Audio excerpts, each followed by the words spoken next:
BFM Business, l'heure H, le rendez-vous du cercle des économistes. Et ce soir, avec nous, Laurence Boone, chef économiste du groupe AXA, je vous le disais, ancienne conseillère économique de François Hollande. Laurence Boone, merci d'être avec nous. Surtout, c'est votre première interview depuis que vous avez quitté l'Élysée. Merci de nous la réserver. Et Christian Saint-Etienne, un habitué, lui, au contraire, de ces plateaux, professeur d'économie au CNAP. Il y a énormément de questions, évidemment, dans l'actualité. Il y a le climat social, la loi travail. Mais on va peut-être commencer par le Brexit. On est à 10 jours, c'est le 13 juin, le 23 juin, 10 jours du Brexit ou pas. Les sondages vont tous dans le même sens pour l'instant, qui est de dire légère majorité au Brexit. Laurence Boone, qu'est-ce que vous pensez et puis quelles conséquences? La première chose, c'est que je pense qu'effectivement, on a longtemps sous-estimé à quel point ce référendum pourrait avoir des résultats extrêmement serrés. Je pense que beaucoup d'entreprises se sont préparées, mais dans la réalité, tout le monde table sur un scénario favorable qui est celui que les Anglais restent dans l'Union européenne. Mais quand on a 15% d'incertains et quand on a une société aussi divisée que la société anglaise, le résultat peut effectivement être très surprenant. Ça, c'est la première chose. La deuxième, c'est que comme la plupart des acteurs se sont préparés à un vote en faveur de rester dans l'Union européenne, ça veut dire que les marchés seront surpris et les marchés n'aiment pas être surpris, comme vous le savez, si jamais le résultat du vote est un non. Et dans ce cas-là, on peut s'attendre effectivement à avoir une réaction assez forte dans la foulée, non seulement au Royaume-Uni, mais probablement aussi sur les marchés d'Europe continentale. D'où cette nervosité, déjà qu'on observe évidemment. Est-ce que vous pensez que ça va changer? Comment est-ce qu'on fait lorsqu'on est chez AXA, comment fait-on pour anticiper? Est-ce qu'il y a plusieurs scénarios? Est-ce qu'il y a un plan B, un plan C, un plan D? On anticipe effectivement, on fait effectivement plusieurs scénarios, mais on est obligé de choisir un scénario central. Notre scénario central est que les Anglais restent dans l'Union européenne, mais après on anticipe en se couvrant sur l'exposition à la fois au Royaume-Uni et sur très typiquement, on va essayer de se protéger par exemple sur les entreprises exposées aux échanges avec l'Europe continentale. Christian Saint-Etienne, vous, votre point de vue, vous pensez que c'est une bonne chose ou une mauvaise chose? Je vais un peu différer de l'avis général qui est que ça serait... Oui, mais ça, c'est pour ça d'où ma question. Non, mais je pense que ça serait un choc, mais que ça serait pas forcément la fin du monde, qu'on exagère beaucoup les conséquences. D'abord, si les Anglais votent pour le Brexit, ce n'est pas la sortie de l'Union européenne, c'est le début des négociations. Donc, 2 ans de négociation. Voilà, qui pourraient être très longues, à l'issue desquelles, qui pourraient même durer peut-être moins, à l'issue desquelles il y aura certainement un accord qui donnera aux Anglais un statut comparable à celui de la Suisse. Donc l'impact sera limité, sachant que le Royaume-Uni restera dans l'OTAN, au FMI, à l'ONU, dans toutes les organisations internationales. Donc je pense que l'impact ne sera pas aussi grand que ce qu'on anticipe sur l'Angleterre. Certainement, l'Angleterre attirera moins d'investissements internationaux qu'auparavant. En revanche, moi je vois un côté possiblement très, très positif. Il y aura, comme l'a dit Laurence, vraisemblablement un effet négatif le lendemain, parce que les marchés n'aiment pas ce genre d'exercice. Mais assez rapidement, je pense que ça pourrait être une chance sur le plan politique si à l'issue de ce vote, la France, l'Allemagne, le Benelux, l'Autriche et quelques autres pays prenaient une initiative très forte pour renforcer la zone euro. On sait que cette zone est toujours en crise. Alors c'était assez marrant d'ailleurs, entre guillemets, il y a eu le père de Boris Johnson. Oui, absolument, le maire de Londres, vous savez qui est... Non, mais il a dit, j'appelle à rester dans l'Union européenne, mais il a dit, mais le jour où on aura voté pour rester, j'exige la fin de l'euro. Bon, l'Angleterre n'a aucun droit de décider ce genre de choses. Laurence Boone, est-ce que en fait ça serait donc un échec, c'est presque plus un échec politique qu'un échec économique? C'est certainement un échec politique. Là où je diffère un petit peu avec Christian, c'est d'abord sur le plan économique. On voit que l'investissement est complètement aux arrêts au Royaume-Uni depuis 2 trimestres. Donc pour eux, c'est certainement très négatif. Et si c'était jamais un vote pour partir, ça crée de l'incertitude qui, elle, à nouveau, va favoriser une contraction d'investissement. À l'inverse, si c'est un vote pour rester, on rentre aussi dans une période d'incertitude puisqu'il faut négocier la mise en place Oui, et il faut négocier la mise en place de l'accord du 18-19 février. Ensuite, sur le plan politique, Christian est très optimiste comme d'habitude, mais la réaction forte, je pense qu'aujourd'hui, avec le problème des migrants en Allemagne qui occupe complètement le champ politique et fait passer totalement au second plan le champ de l'union monétaire, la réaction forte sur laquelle vous tablez,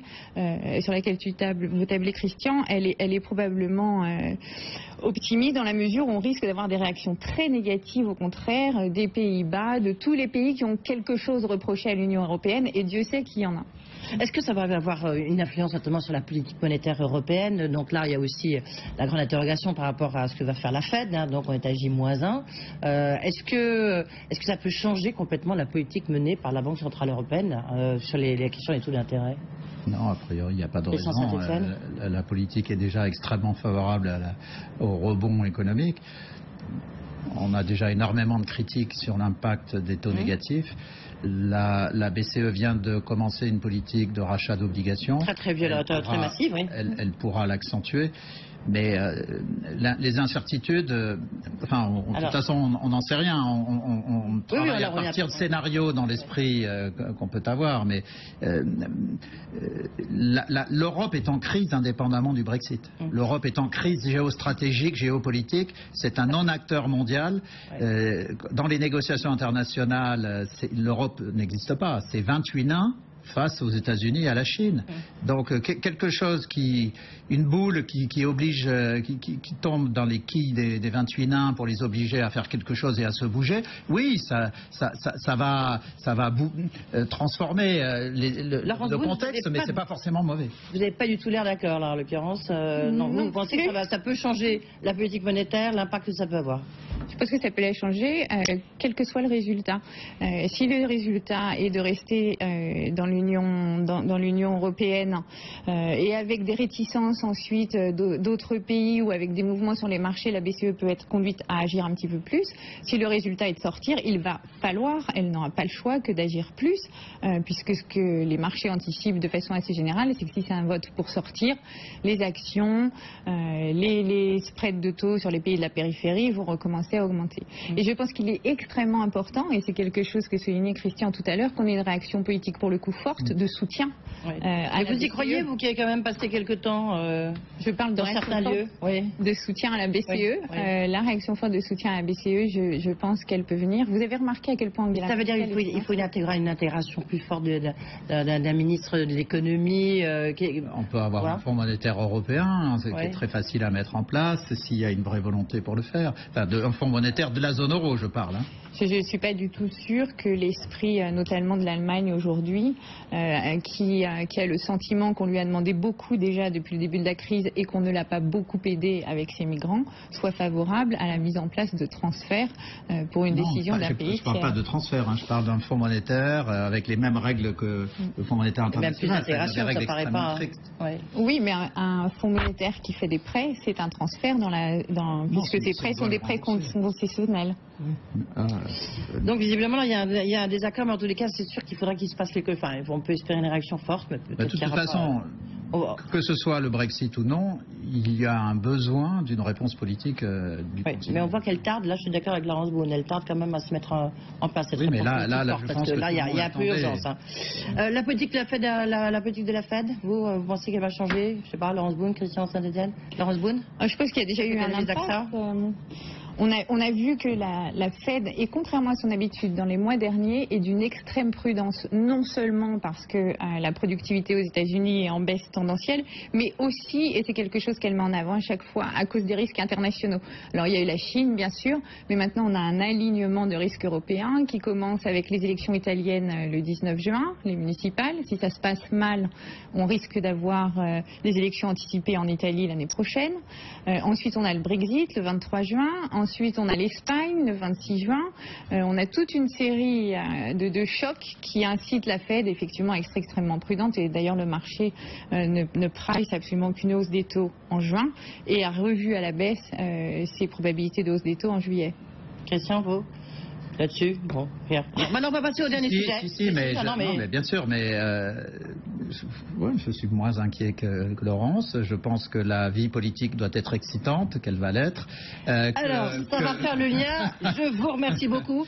Justement, avec les réformes, ce qui se passe en France, climat social, demain, très grosse journée. Alors, est-ce que ça sera le baroud d'honneur ou pas de la CGT? Est-ce que ça sera au contraire la nouvelle étincelle qui va prendre Christian Saint-Etienne? Alors là, sur ce point, moi j'anticipe un échec demain. C'est-à-dire que l'orientation générale aujourd'hui, c'est plutôt l'orientation qui est contraire à la stratégie de la CGT, qui a été une stratégie quand même globalement incompréhensible pour les salariés, puisque ceux qui font grève sont des gens qui reçoivent 2 à 3 fois le salaire moyen français, qui bénéficient d'un monopole, qui ne sont pas touchés par la loi El Khomri, et donc c'est insupportable, d'autant plus qu'en réalité, soyons pas naïfs, ils utilisaient la loi El Khomri comme levier. En réalité, ce qu'ils cherchaient, c'était la négociation à l'intérieur de la branche du transport ferroviaire pour obtenir. Et ils ont tout obtenu, et c'est vraiment scandaleux. Ouais. Vous, demain, qu'est-ce qui va se passer? Qu'est-ce qu'il faudra en déduire, Laurence Boone? Pour une fois, je vais être d'accord avec Christian. C'est bien, oui. Je trouve qu'il y a une comparaison intéressante à faire. Voilà. Qui est on va voir. Qui est celle des grèves et des manifestations aujourd'hui par rapport à ce qu'on avait vu en 95 ou en 2006. En 95, on avait effectivement une paralysie totale du secteur public. Et vous l'évoquiez tout à l'heure dans le journal, elle est finalement très très faible. 80% des vols assurés par Air France, c'est franchement pas une grève paralysante. Alors pourquoi a-t-on cédé? Attendez, j'ai pas fini. Pardon, oui. Et pour les manifestations, donc là c'était les grèves par procuration, ça n'existe plus. Et les manifestations, vous regardez par rapport à ce qui s'était passé en 2006 avec le CPE, où on avait de mémoire de 1 à 3 millions de manifestants dans les rues. Là, on est à peine 300 000. Oui. Donc finalement, chiffre de la police, parce qu'évidemment on va les chiffres police pour la réforme des retraites de 2010, c'était plus d'1 million aussi. Là, on est au tiers. Donc finalement, on est dans une situation où la pression est en train de retomber. D'accord, donc vous pensez que demain c'est une journée... Parce qu'il y a encore 3 jours, il y a le 23, il y a le 28, le gouvernement s'appuie sur la CFDT, c'est pas rien, c'est un nombre d'adhérents, c'est le premier syndicat de France. Donc le gouvernement a fait un deal avec la CFDT Enfin pour l'instant c'est le deuxième, parce que la CGT est à 26,6%. Et puis, vous parlez de la SNCF, mais je parle pour l'ensemble de la France. Moi aussi je parle pour l'ensemble dans le secteur privé, la CGT est à 26,67 et la CFDT à 26. C'est pour ça, c'est toute la question du leadership. C'est ça qui est en train de se jouer. Qu'est-ce qu'il faut en conclure? C'est qu'il faut continuer, on va réussir quand même à réformer un peu la France ou qu'au contraire, après, on rentre dans une période présidentielle, il ne va plus rien se passer. Qu'est-ce que vous pensez? Non, mais je pense que... Écoutez, je vais prendre une position à contrario de beaucoup de gens, à nouveau. Je pense que l'opposition, de mon point de vue, et j'assume politiquement ce que je vais dire, je pense que l'opposition, paradoxalement, en obtenant du gouvernement quelques améliorations sur la loi El Khomri, avec un petit retour vers le texte initial, devrait voter la loi El Khomri pour envoyer un message très clair aux syndicats politisés type CGT que dans une démocratie, c'est le gouvernement élu par le peuple qui prend les décisions et c'est pas des syndicats minoritaires dans une entreprise publique. Ouais. Laurence Boone, alors peut-être en tant que chef économiste AXA, on va le repréciser. Non, mais est-ce que ça veut dire quand même que ça fait avancer un peu le sens des réformes en France? Je pense que si on arrive au bout du vote de cette loi, et je suis désolée de ne pas être contrariant, mais je partage à nouveau la position de Christian, que l'opposition devrait voter cette loi pour envoyer un signal de réforme. On aura fait un pas énorme et on aura d'une certaine façon isolé le syndicat non réformiste par rapport au syndicat réformiste. Oui. Lorsque vous voyez les programmes, notamment à droite, on voit, parce que la droite est en train de modifier, notamment au Sénat quand même beaucoup cette loi. Elle revient au texte. Elle revient au texte initial. Ouais. Est-ce que vous pensez que ils ne sont pas dans cet état d'esprit en tous les cas? Non, mais je pense que si le gouvernement était intelligent, il négocierait avec la droite pour avoir un texte acceptable sortant du Sénat pour que ça puisse passer en CMP et en commission mixte paritaire pour qu'il n'y ait plus besoin du 49.3 et ça serait très intelligent des deux côtés. Ouais. Mais à mon avis, après l'élection présidentielle. Je ne vais pas commenter là-dessus, mais je pense qu'effectivement, l'opinion n'est pas contre cette loi. Elle est contre presque les modifications apportées par les syndicats et les discussions qu'on voit. Si ça passe comme ça, c'est une énorme victoire. Merci beaucoup Laurence Boone d'AXA, Christian Saint-Etienne du CNAM. Merci d'avoir été avec nous. Dans un instant, les décodeurs de Fabrice Lundi. À tout de suite.